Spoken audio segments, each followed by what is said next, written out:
नमस्कार, स्वागत है आप सभी का टीवी 27 न्यूज पर। आपके साथ मैं हूं शिवानी ठाकुर। मध्य प्रदेश की खबरों की शुरुआत करेंगे। एमपी के सीएम डॉक्टर मोहन यादव ने चुनाव आयोग की अच्छी प्लानिंग को लेकर धन्यवाद किया है, साथ ही जनता से वोट डालने की अपील की। वहीं उन्होंने कहा कि लोकतंत्र का निष्पक्ष चुनाव हो। आगामी लोकसभा चुनाव को लेकर निर्वाचन आयोग ने लोकसभा चुनाव के चरणों की घोषणा की है। मैं चुनाव आयोग को धन्यवाद देना चाहता हूं।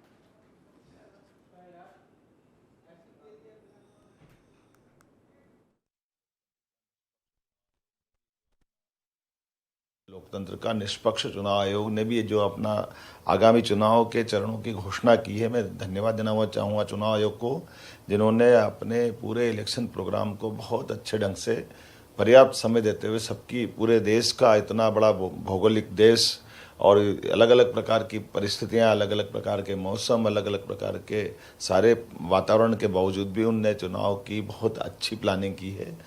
लोकतंत्र का देश भर में लोकसभा चुनाव की तारीखों का ऐलान होने के साथ ही आदर्श आचार संहिता लागू हो गई है।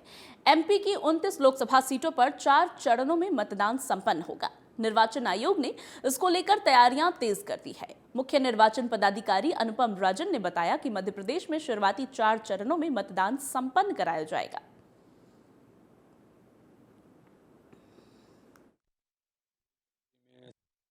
लोकसभा निर्वाचन की घोषणा आज हो गई है।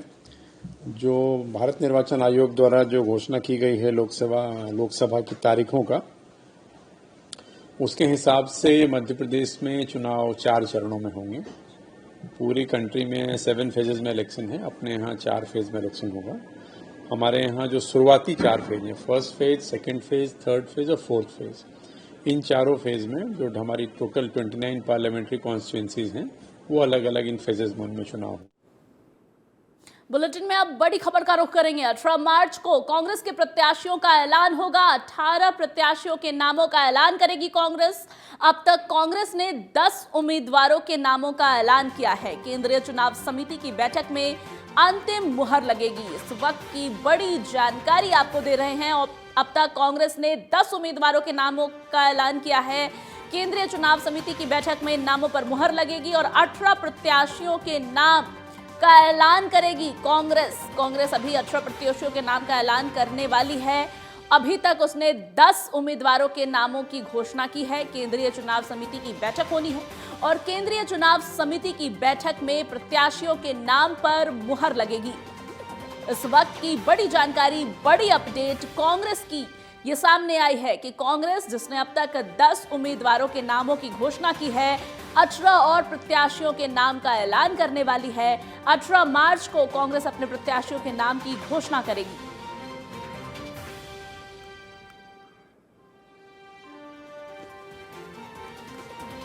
अठारह प्रत्याशियों के नामों का ऐलान करने वाली है कांग्रेस। 18 मार्च को कांग्रेस अपने बाकी प्रत्याशियों के नामों का ऐलान करेगी। अब तक कांग्रेस ने 10 उम्मीदवारों के नामों की घोषणा की है। केंद्रीय चुनाव समिति की बैठक में इन प्रत्याशियों के नामों पर अंतिम मुहर लगेगी। 18 मार्च को कांग्रेस 18 और प्रत्याशियों के नामों का ऐलान करेगी। अब तक कांग्रेस ने 10 उम्मीदवारों के नाम की घोषणा कर दी है। केंद्रीय चुनाव समिति की बैठक होनी है, जिसके बाद कांग्रेस की तरफ से इन सभी उम्मीदवारों के नामों पर अंतिम मुहर लग जाएगी। कांग्रेस की बड़ी अपडेट, बड़ी जानकारी लोकसभा चुनाव के मद्देनजर आपको दे रहे हैं। लोकसभा चुनाव में कांग्रेस ने अभी तक 10 प्रत्याशियों के नामों की घोषणा कर दी है। 18 मार्च तक 18 और प्रत्याशियों के नामों की घोषणा कांग्रेस की तरफ से की जाएगी। केंद्रीय चुनाव समिति की अहम बैठक होनी है। प्रत्याशियों के नामों पर मंथन किया जाएगा और केंद्रीय चुनाव समिति की इस अहम बैठक में प्रत्याशियों के नामों पर मुहर लगाया जाएगा। पूरी जानकारी के साथ हमारे साथ दीपा श्रीवास्तव लाइव जुड़ रही हैं भोपाल से। दीपा, अब तक केवल 10 प्रत्याशियों के नाम दिए हैं कांग्रेस ने, 18 और नामों की घोषणा की जा सकती है। किन नामों को लेकर के चर्चा है और ये कौन से क्षेत्र हैं जहां पर कांग्रेस ने अभी तक अपने प्रत्याशी नहीं उतारे हैं? विधानसभा चुनाव के दौरान बीजेपी के माध्यम से अपनाई गई का काम जो है कांग्रेस की है। इसके बाद हमारे को मिला था कि विधानसभा चुनाव में कांग्रेस ने सबसे पहले अपने प्रत्याशी उतार किए थे, इसके टक्कर में बीजेपी को रणनीति तैयार करने का मौका मिल गया था, लेकिन इस बार किसी तरह की कोई और कसर जो है कांग्रेस नहीं छोड़ना चाहती है।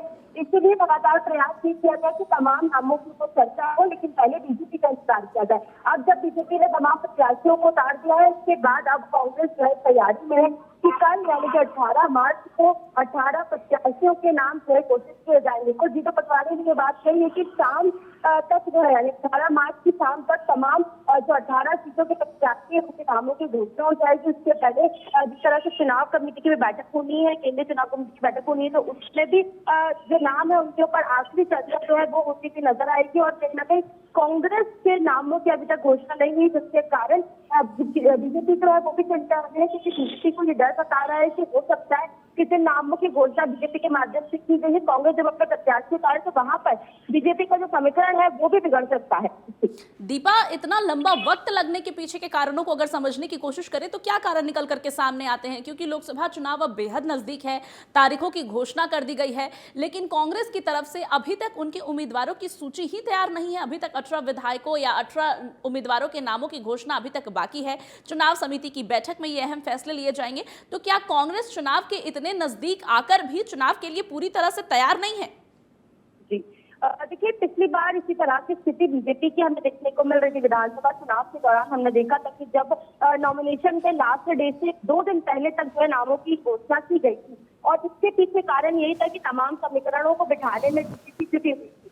यही सबसे मुख्य कारण इस बार कांग्रेस का माना जा रहा है, क्योंकि कांग्रेस ने पिछली बार बड़ी चूक की थी कि सारे नामों की घोषणा काफी जल्दी कर दी थी, जिस कारण से एक लंबा समय जो है बीजेपी को रणनीति तैयार करने के लिए मिल गया था। तो ये भूल कांग्रेस इस बार नहीं अपनाना चाहती है। हालांकि बीजेपी की यदि बात किया तो बीजेपी साफ तौर पर ये कह रही है कि कांग्रेस के पास नेता नहीं है जिन्हें वो चुनावी मैदान में उतार सके, और यही कारण है कि नामों की घोषणा नहीं हो पा रही है। अब देखना ये होगा कि इतनी रणनीति तो कांग्रेस के माध्यम से बनाई जा रही है, लेकिन इस रणनीति में क्या कांग्रेस सफल होती है या नहीं? दीपा, विधानसभा में हुई गलती की अगर बात हम कर रहे हैं, अगर हम ये कह रहे हैं कि कांग्रेस की तरफ से विधानसभा चुनावों में ये गलती की गई कि उसने अपने प्रत्याशियों के नाम काफी पहले घोषित कर दिए थे, तो क्या ऐसा नहीं लगता कि इस बार वो गलती दूसरी तरफ से हो रही है? मतलब कि काफी देरी हो रही है, एक दफा काफी पहले हो गया और एक दफा काफी देरी हो रही है। देखिए, जीतू पटवारी का साफ तौर पर कहना है कि जिन भी प्रत्याशियों को चुनावी मैदान में उतारना है उन सभी को ये बात बता दी गई है कि उन्हें ही लोकसभा प्रत्याशी के रूप में पार्टी उतारने वाली है, और उन्होंने अपने क्षेत्र में तैयारी भी शुरू कर दी है। हालांकि अगर बात करें तो संगठन काफी ज्यादा कमजोर इस बार कांग्रेस का हमें देखने को मिल रहा है। कोई भी तैयारी जो है वो हमें जमीनी स्तर पर देखने को नहीं मिलती। इस तरफ बीजेपी का बड़े बड़े अभियानों की शुरुआत कर चुकी है। पीएम की गारंटी की बात कर ले, दीवार लेकर की बात कर ले, गांव चलो अभियान की बात, तो इस तरह के तमाम अभियान जहां पर बीजेपी के माध्यम से चलाए जा रहे हैं। वहीं कांग्रेस की बात करें तो अब तक सूची ही बनकर तैयार नहीं हुई है, और ना ही किसी तरह का कोई अभियान जो है वो शुरू किया गया है। तो बड़ी अपडेट हमारी संवाददाता की तरफ से ये दी गई है कि प्रत्याशियों को कांग्रेस की तरफ से बता दिया गया है कि उनको ही प्रत्याशी घोषित किया जाएगा, लेकिन आम जनमानस में अभी तक इसकी घोषणा नहीं की गई है। वहीं बीजेपी की तैयारियां एक तरफ जहां मध्य प्रदेश में काफी तेज दिख रही है, कांग्रेस कहीं ना कहीं तैयारियों में अभी पीछे नजर आ रही है। दीपा, आपका बहुत बहुत धन्यवाद इन तमाम जानकारियों के लिए। और अब बुलेटिन में आगे बढ़ेंगे। भोपाल में तेज रफ्तार कार खंभे से टकरा गई और पलट गई। जोरदार टक्कर के बाद कार में भीषण आग लग गई। हादसे में कार जलकर पूरी तरह से खाक हो गई। कार में सवार 5 लोग घायल हो गए। घटना की सूचना मिलते ही फायर कर्मी और पुलिस कर्मियों ने मौके पर पहुंचकर आग पर काबू पाया और घायलों को उपचार के लिए अस्पताल भेजा। मामला रातीबड़ क्षेत्र के भद्रपरदा चौकी का है।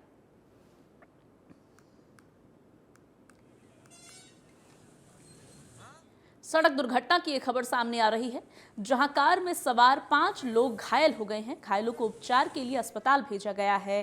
तेज रफ्तार कार के खंभे से टकराकर पलट जाने से यह दुर्घटना हुई है। जोरदार टक्कर से कार में आग लग गई और कार में सवार 5 लोग घायल हो गए।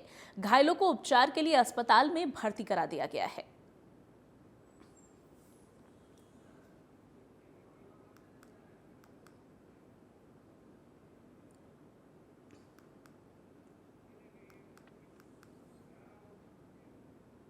और अब बुलेटिन में आगे बढ़ेंगे। लोकसभा निर्वाचन की आदर्श आचार संहिता लागू होते ही देवास जिला प्रशासन एक्शन मोड में नजर आया है। जिला दंडाधिकारी एवं पुलिस अधीक्षक देवास में शहर में फ्लैग मार्च निकाला है। देवास कलेक्टर ऋषभ गुप्ता और पुलिस अधीक्षक संपत उपाध्याय ने दल बल के साथ शहर में फ्लैग मार्च निकाला। फ्लैग मार्च शहर के प्रमुख और संवेदनशील इलाकों से होते हुए निकाला गया। लोकसभा चुनाव के मद्देनजर पुलिस प्रशासन पूरी तरह से एक्शन मोड में दिखाई दे रही है, जहां संवेदनशील इलाके में किसी भी प्रकार का उपद्रव न हो और लोकसभा चुनाव शांतिपूर्ण तरीके से सुचारू ढंग से संपन्न हो सके, इसके लिए पुलिस प्रशासन एक्शन मोड में दिख रहा है। और अब छत्तीसगढ़ की खबरों की बात कर लेते हैं। देश में लोकसभा चुनावों की तारीखों का ऐलान कर दिया गया है, जिसमें छत्तीसगढ़ में 3 चरणों में चुनाव की प्रक्रिया संपन्न होगी और 4 जून को नतीजे आएंगे।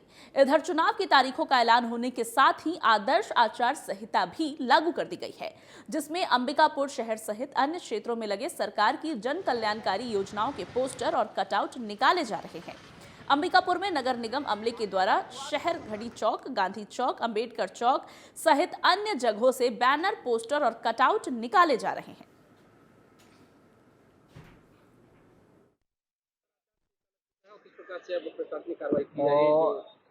चुनाव की घोषणा होते ही आदर्श आचरण संहिता प्रभावशील हो गई है और उसके साथ ही पूरे शहर में संपत्ति विरूपण की कार्रवाई प्रारंभ कर दी गई है। जितने भी राजनीतिक दलों से संबंधित पोस्टर, बैनर, फोटो लगे हैं, सबको हटाने की कार्रवाई प्रारंभ कर दिया गया है। सभी चौक चौराहों, सभी जगहों से हटाने की कार्रवाई शुरू हो गई है।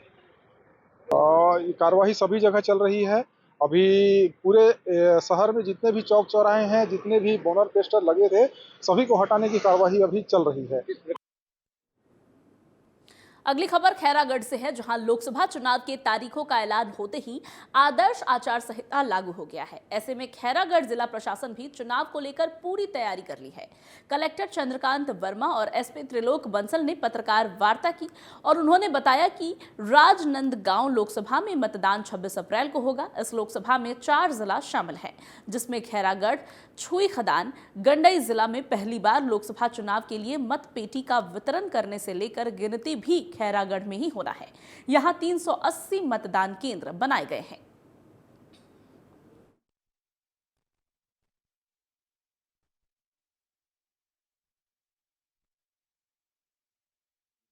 आगामी लोकसभा चुनाव के मद्देनज़र जो हमारे ज़िले में सेकंड फेज़ में चुनाव होना है, उसकी तैयारियां पूरी कर ली गई है।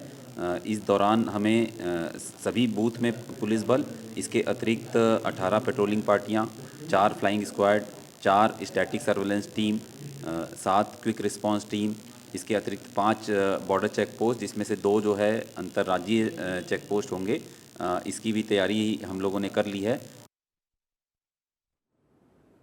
सरगुजा वासियों की बहुप्रतीक्षित मांग अब पूरी हो गई है। सरगुजा से हवाई सफर का रास्ता आखिरकार लंबी प्रतीक्षा के बाद साफ हो गया है। भारत सरकार के director general of civil aviation कार्यालय द्वारा मां महामाया एयरपोर्ट दरीमा को उड़ान हेतु लाइसेंस जारी कर दिया गया है, जिसमें सुरक्षित उड़ान संचालन के लिए हवाई अड्डे के उपयुक्तता की पुष्टि की गई है, जिसके परिणाम स्वरूप अगले ही दिन डीजीसीए से एरोड्रम लाइसेंस जारी कर दिया गया है।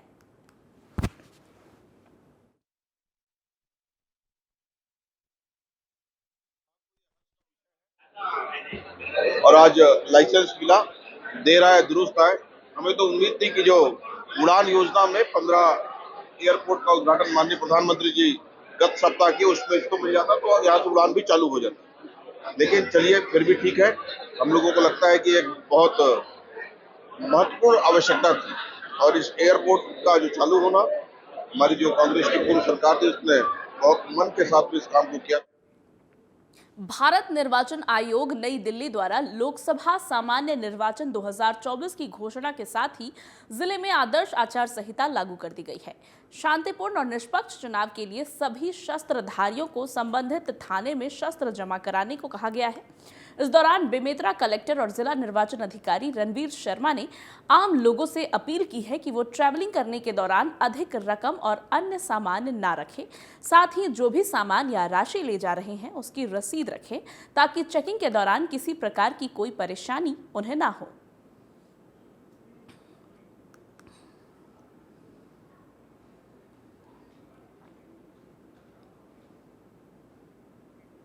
अगली खबर जांजगीर चांपा से है, जहां लोकसभा चुनाव के लिए आदर्श आचार संहिता लगने के बाद जिला प्रशासन ने संपत्ति विरूपण करने की कार्रवाई शुरू कर दी है। जिला निर्वाचन अधिकारी ने प्रेस वार्ता करके आदर्श आचार संहिता के विषय में जानकारी दी। उन्होंने कहा कि प्रदेश में तीसरे फेज में चुनाव संपन्न होगी। 7 मई को मतदान की तिथि तय हो गई है, जिसके लिए 12 अप्रैल से नाम निर्देशन की कार्रवाई शुरू होगी और 19 अप्रैल तक नाम निर्देश की अंतिम तिथि घोषित की गई है। 20 अप्रैल स्कूटनी और 22 अप्रैल तक नाम वापसी और 7 मई को वोटिंग और 4 जून को काउंटिंग किया जाएगा। निर्वाचन आयोग द्वारा लोकसभा चुनाव की घोषणा हो गई है, जिसके तहत 12 अप्रैल से हमारे जिले में नाम निर्देशन की प्रक्रिया शुरू हो जाएगी और 7 मई को जांजगीर लोकसभा क्षेत्र में मतदान होगा। इसके लिए आज से ही आदर्श आचरण संहिता के सुचारू रूप से और पूरी तरह से पालन के लिए सारी तैयारियां कर ली गई है। इसके तहत हमारी जितनी भी एसएसटी टीम है, एफएसटी टीम है, आज से सक्रिय हो रही हैं और नाकाबंदी पॉइंट्स में चेकिंग और जो कि पहले भी लगातार जारी थी, इसको और सक्रियता से किया जा रहा है। इसके तहत लगातार अवैध शराब या अवैध जो भी नशीले पदार्थ वगैरह उनके खिलाफ कार्रवाई। बुलेटिन में आगे बड़ी खबर का रुख करेंगे, जहां बागियों को लेकर कांग्रेस काफी नरम दिखाई दे रही है। पूर्व विधायक विनय जायसवाल की घर वापसी हो गई है। राम शरण यादव और प्रेम जायशी का भी निष्कासन रद्द हो गया है। 6 साल के लिए विनय जायसवाल निष्कासित किए गए थे और निष्कासन अवधि पूरी होने से पहले ही कांग्रेस में उनकी घर वापसी करा दी गई है। कांग्रेस ने समय से पहले उनके निष्कासन को रद्द कर दिया है। बागियों को लेकर के नरम कांग्रेस का रुख नजर आ रहा है। पूर्व विधायक विनय जायसवाल की घर वापसी हो गई है। आपको बता दें कि वो 6 साल के लिए निष्कासित किए गए थे, लेकिन निष्कासन अवधि के समाप्त होने से पहले ही कांग्रेस ने अपने बागियों को माफ कर दिया है। उनके प्रति नरम रवैया अपनाते हुए कांग्रेस ने बागियों को घर वापसी करा दिया है। आगामी लोकसभा चुनाव से पहले बड़ी अपडेट, बड़ी जानकारी। लगातार बीजेपी की तरफ से कांग्रेस पर जो आरोप लगाया जा रहा था कि कांग्रेस के पास चुनावी मैदान में उतारने के लिए विधायक ही नहीं है, इस आशंका पर, इस आरोप पर कहीं ना कहीं सवालिया निशान खड़े हो रहे हैं और कहीं ना कहीं इसकी पुष्टि भी अगर देखा जाए तो हो रही है, क्योंकि ठीक लोकसभा चुनाव से पहले बागी विधायक जो कि निष्कासित थे, उनके निष्कासन अवधि के पूरे होने से पहले ही कांग्रेस ने उनका निष्कासन रद्द कर दिया है और उनकी घर वापसी करा दी है। लोकसभा चुनाव से पहले ये बड़ी अपडेट, बड़ी जानकारी आपको दे रहे हैं।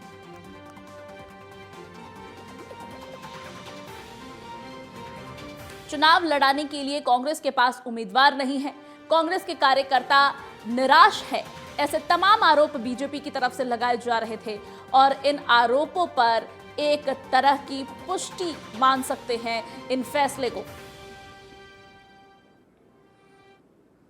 और बुलेटिन में अब अगली खबर की ओर बढ़ेंगे। सूरजपुर में नशे की हालत में कार्यालय आने और किसान के कार्यों में लापरवाही बरतने वाले पटवारी को निलंबित किया गया है। पटवारी शराब के नशे में कार्यालय पहुंचा हुआ था, जिसका वीडियो सोशल मीडिया पर वायरल हो रहा है। मामले का संज्ञान लेते हुए एसडीएम ने निलंबन का आदेश जारी किया है।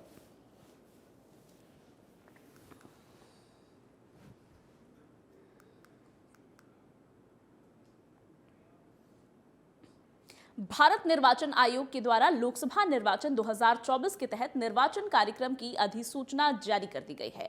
इसके साथ ही संपूर्ण लोकसभा क्षेत्र में आदर्श आचरण संहिता प्रभावी हो गई है। अधिसूचना के अनुसार संसदीय निर्वाचन क्षेत्र क्रमांक 11 कांकेर में चुनाव दूसरे चरण में संपन्न होंगे। इसके साथ ही बताया गया है कि कांकेर लोकसभा क्षेत्र में मतदान 26 अप्रैल को किया जाएगा और मतगणना 4 जून 2024 को संपन्न होगा।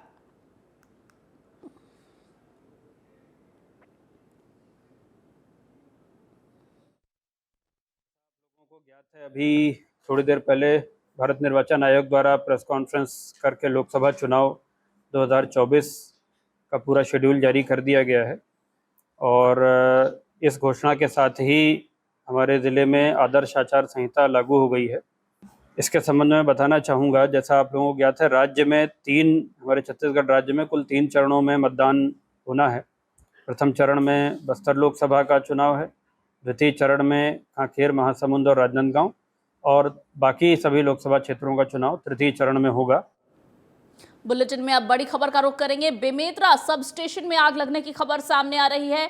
मोह भट्टा रोड स्थित सब स्टेशन में आग लग गई है। बेमेतरा शहर के कई इलाकों में बिजली गुल, आकाश की बिजली गिरने से जताई जा रही है संभावना। इस वक्त की बड़ी खबर आपको बता रहे हैं, बेमेतरा शहर के कई इलाकों में बिजली गायब है। बेमेतरा के सब स्टेशन में आग लगने की खबर सामने आ रही है।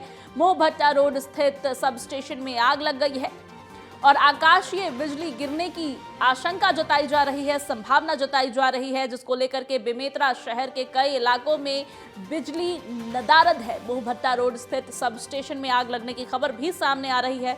सब स्टेशन में आगजनी की खबर सामने आ रही है। आकाशीय बिजली गिरने की आशंका भी जताई जा रही है। इस वक्त की बड़ी जानकारी आपको दे रहे हैं। बेमेतरा सब स्टेशन में आग लगने की खबर सामने आ रही है। मोह भट्टा रोड स्थित सब स्टेशन में आग लगी है। बेमेतरा शहर के कई इलाकों में बिजली गायब है। आकाशीय बिजली गिरने की आशंका और संभावना भी जताई जा रही है। आग लगने के कारणों का फिलहाल पता नहीं है, हालांकि आकाशीय बिजली गिरने की बात जरूर कही जा रही है।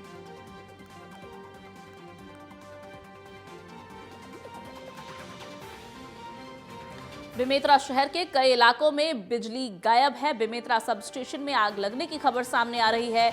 आपको बता दें कि मोह भट्टा रोड स्थित सब स्टेशन में आग लगने की खबर सामने आई है और आकाशीय बिजली गिरने की आशंका जताई जा रही है। बुलेटिन में अगली खबर की ओर बढ़ेंगे। अगली खबर जगदलपुर से है, जहां रायपुर और भिलाई के कुछ युवकों ने फरसागुड़ा में रहने वाले व्यापारी आशीष संचेती नाम के युवक के साथ मारपीट कर उसका अपहरण कर उसे उड़ीसा ले जा रहे थे। वहीं सूचना पर पहुंची पुलिस ने सीसीटीवी फुटेज की निगरानी करके 5 आरोपियों को इस मामले में गिरफ्तार कर लिया है।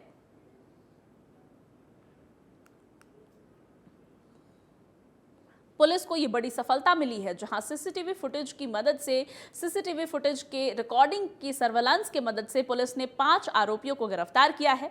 ये पांचों आरोपी एक व्यापारी को अगवा करके उसे दूसरे राज्य में ले जा रहे थे।